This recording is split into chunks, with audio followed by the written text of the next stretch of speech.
the spirit and the totem of the Anunnaki. The spirits swarmed in ancient Babylonia, as the viewer will observe when it comes to pursue the chapter dealing with the magical rites of this race. And here it is important to note that the determinative or symbolic written sign for spirit is actually the same as that for God. Thus the god and spirit of Babylonia must have had a common descent. We must also note how Mr. Lewis separates the two. The manner in which we can distinguish between a god and a spirit is simple. The lists of the official gods are provided in the historical texts, whereas spirits and demons are not included within them. But this is not to say that no attempt had been made to systemize the belief in spirits in ancient Babylonia. For just as the great gods of the universe were divided or allocated to their several offices, so were the spirits allotted almost exactly similar powers. Thus the Anunnaki were perhaps regarded as the spirits of earth, and the Igigi would be the spirits of heaven, as they are designated in an inscription of Rammannirari. The grouping evidently survived from animistic times, when perhaps the spirits were embraced in these two classes were only the gods of the Sumerians and Babylonians, and from whose ranks some of the great gods of future times may have been evolved. In any case, they belong to a very early period in Babylonian religion, and they play no unimportant part in it.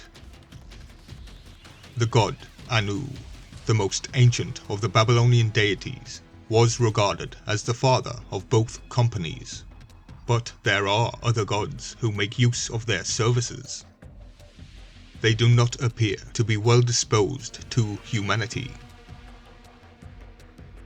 The Assyrian kings were to invoke them when they desired to install fear of their majesty into the people, and from this it may be inferred that they were objects of peculiar fear to the lower orders of the population.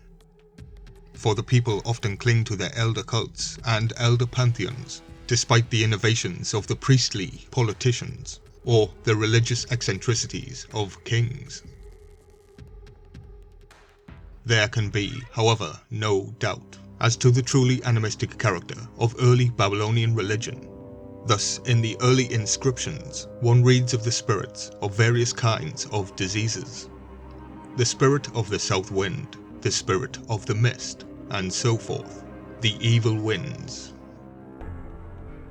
The bit illi, or sacred stones, marking the residence of a god, were probably a link between the fetish and the idol, this belief remaining even after the fully developed idol had been evolved.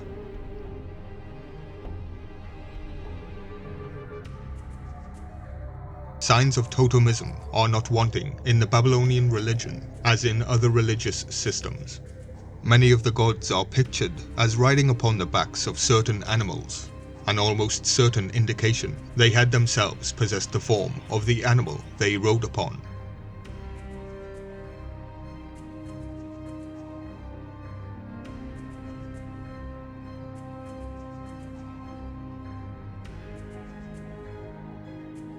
Religious conservatism would probably not tolerate the immediate removal of the totem shape, so this means it was taken off gradually by shelving it.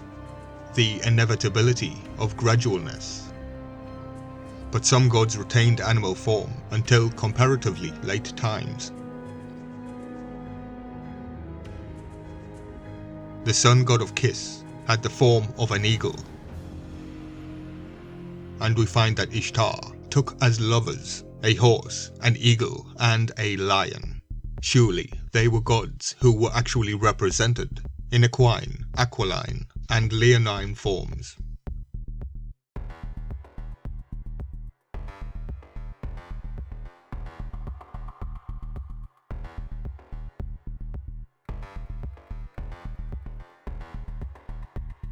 The fish form of Awans, the god of wisdom, is certainly a relic of totemism. some of the old ideographic representations of the names and gods are eloquent of a totemic connection.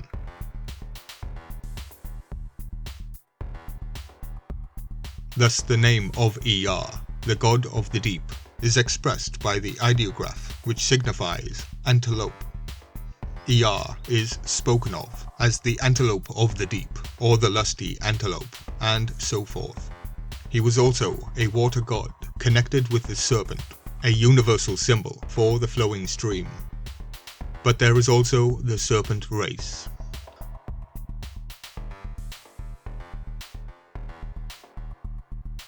Reminding you constantly that this Ea Enki is of the new generation of gods, all falling from Abzu. The strange god, Uz, is probably of Akkadian survival and was worshipped under the form of a goat. Flip those letters and Uz becomes Zu, same forwards as back. The sun god of Nepal, Adar, was connected with the pig and was called the Lord of the Swine. The great Merodach may have been a bull god. In early astronomical literature, we find him alluded to as the bull of light. And this is where I confirm my work on Zu. The divine storm bird, Zu, as is seen in myth, retained his bird-like form. In the myth, it was a curse. Another name for the divine storm bird was Lugalbanda, patron god of the city of Marad, near Sippara, so those two are one in the same.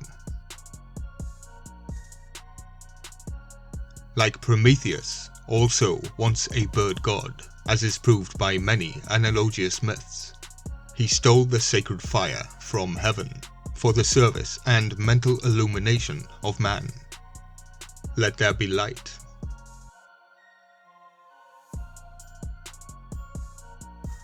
So Lewis Spence, an occult expert, also believes that Lugalbanda is Zu. Lugalbanda was possessed with great power. Two become one, thrice great. The Zu tablet predates the 7 tablets of creation. It would be a prequel to this bigger picture. As we go forward, we need to keep our eye on the ball and not the cups. In ancient Mesopotamia, the name of the constellation of Taurus was Guana, or Bull of Heaven. It is the shortened version of the name of a Sumerian mythological character called Gugal-Ana, or the Great Bull of Heaven. It was only in the later syncretic age, when these uglier facts of the earlier mythology were glossed over and forgotten, that divine bull was described, wait for it, as the offspring of Zu.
This is ongoing, and it will be part of a series playlist.